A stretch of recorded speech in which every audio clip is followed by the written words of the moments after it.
जैसा कि आप जानते हैं हिंदी सब्जेक्ट सॉरी, तो हमने हिंदी स्टार्ट किया था, हिंदी का लेक्चर, जिसमें हमने सबसे पहले वर्ण विचार पढ़ा था। वर्ण विचार से हमने वर्णमाला और वर्णमाला से शब्द विचार तक हम पहुंचे थे, जिसमें हमने अंतिम रूप से शब्द शक्तियों को देखा था। आज हम देखते हैं शब्द शक्तियों के आगे भाषा। क्या देखते हैं हम? भाषा। तो आज हम हिंदी में भाषा के बारे में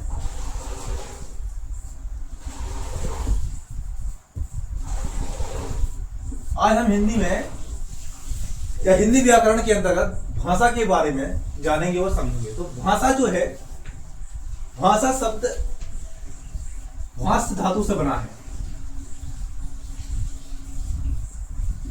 क्या है? भाषा शब्द भाष्य धातु से बना है, जिसका अर्थ होता है वाणी।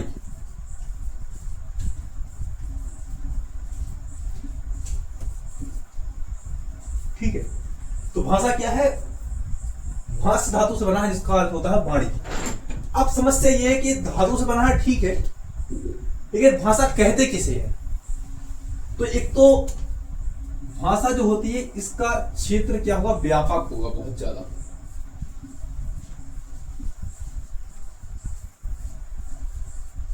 भाषा का क्षेत्र क्या होता है? व्यापक क्षेत्र होता है। और व्यापक क्षेत्र के साथ साथ इसका शिक्षा, पत्राचार तथा अन्य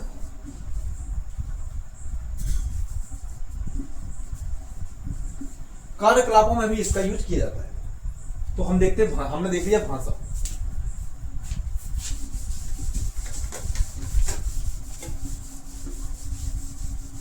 तो हमने भाषा का सामान्य परिचय देखा है। अब हम देखते हैं भाषा के प्रकार। तो भाषा के सामान्यतः दो प्रकार होते हैं। एक तो होते हैं मौखिक और दूसरा होता है लिखित प्रकार। ठीक है, तो भाषा के कौन कौन से प्रकार होते हैं देखिए आप।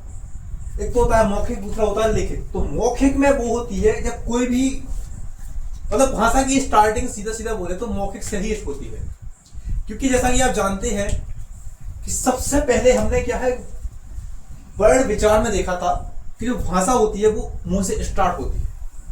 अक्षर क्या होते हैं? मुंह से जब होते हैं स्टार्ट होते हैं। ठीक है, तो अक्षर वर्ण में कब बनते हैं? जब वो लिखित अवस्था में पहुंच जाते हैं। तो मौखिक जो होती है भाषा, मौखिक भाषा होती है। तो मौखिक भाषा में ये भाषा का मूल रूप होता है, अर्थात यहां से स्टार्टिंग होती है। और जब उस भाषा का लिखित स्वरूप हो जाता है, या जब भाषा वर्ण के रूप में व्यवस्थित हो जाती है और लिखित हो जाती है, फिर क्या हो जाती है? स्थायी हो जाती है। ठीक है, तो यह क्या है? प्रारंभिक स्वरूप हो गया या मूल स्वरूप हो गया। ठीक है, अब हम देखते हैं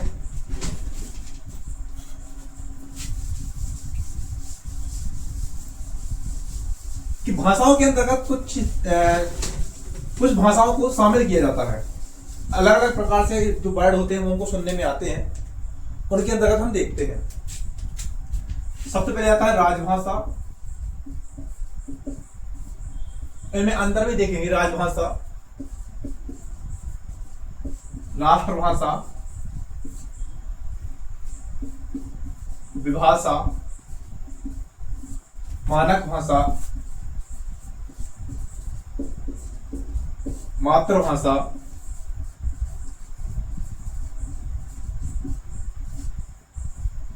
ठीक है, और एक आती है संपर्की भाषा। ठीक है, तो इन भाषाओं को हम आसानी से समझते हैं। सबसे पहले समझते हैं राजभाषा को। तो राजभाषा क्या होती है? राजभाषा वो भाषा होती है जो हम सरकारी कार्यकलापों में यूज करते हैं। सरकारी कार्यकलापों में यूज करते हैं।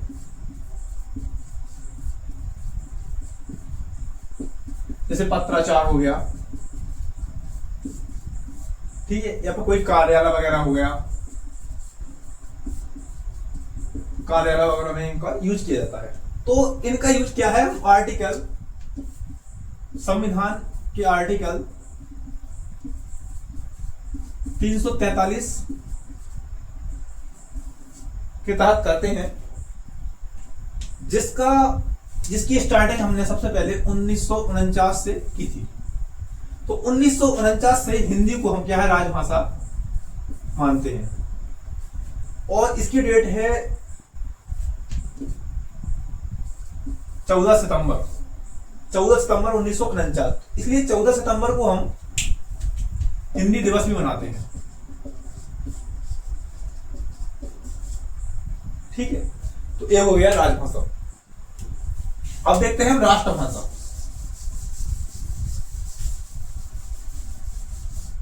राष्ट्रभाषा कहीं मिलता नहीं है, लेकिन राष्ट्रभाषा के अंतर्गत सीधा सीधा हम बोलते हैं कि वो बहुमत के आधार पर होती है।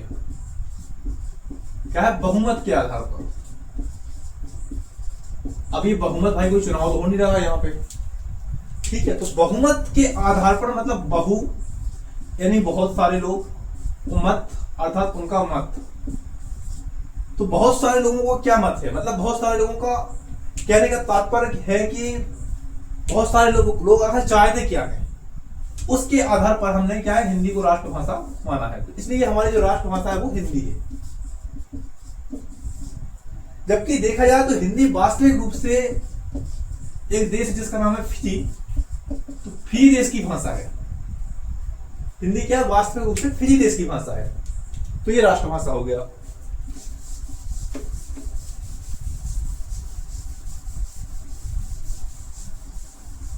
अब तीसरा हमने देखा था, वो देखा था मानक भाषा।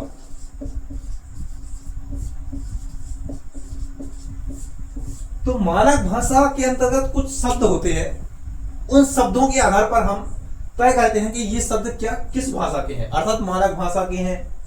हाँ, मानक भाषा के अंतर्गत कुछ शब्दों को ही देखा जाता है। जैसे अभी हम देखते हैं एक शब्द लिखा जाता है झांसी, तो झांसी हम ऐसा लिखते हैं। जबकि आप कुछ वो आते हैं रेड बस, तो रेड बस में आप देखोगे कि वर्ड कुछ ऐसा लिखा रहता है, ऐसा करके, ऐसा। तो ये ऋषि जैसा लगता है, लेकिन ये झा बना हुआ है। तो ये क्या मानक भाषा का वर्ड है। एक होता है प्रकार, तो प्रकार में ये ऐसा कुछ होता है। तो ये जो रा होता है, ये मानक भाषा का वर्ड है,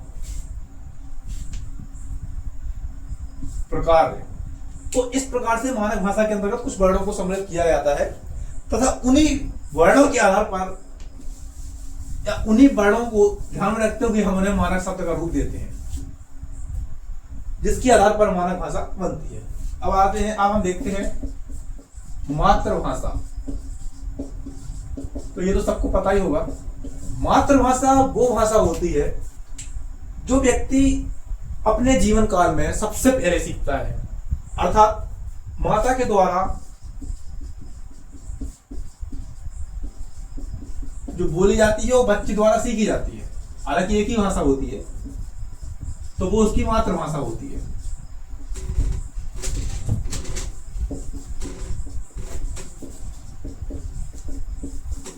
ठीक है, मातृभाषा हो गया।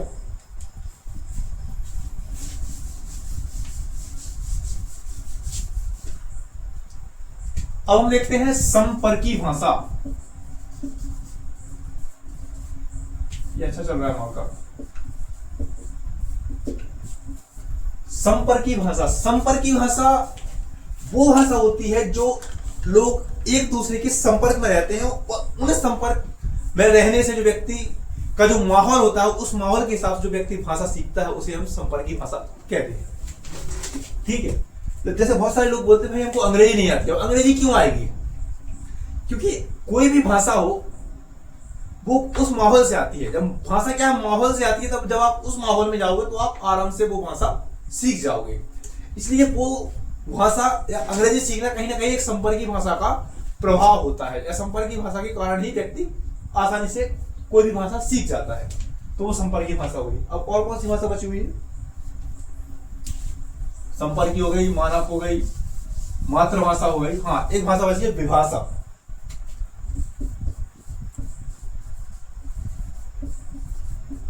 विभाषा, विभाषा व इसको उपभाषा भी बोला जाता है।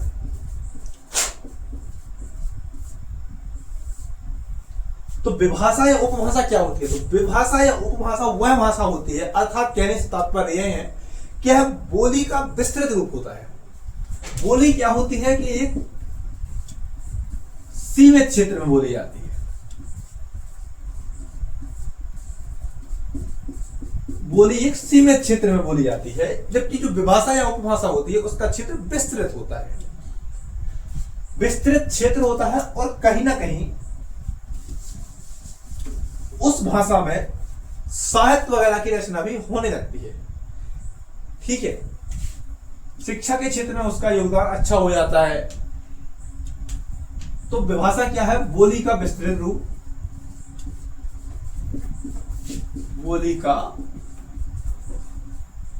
विस्तृत रूप जिसमें साहित्यिक रचना होने लगती है।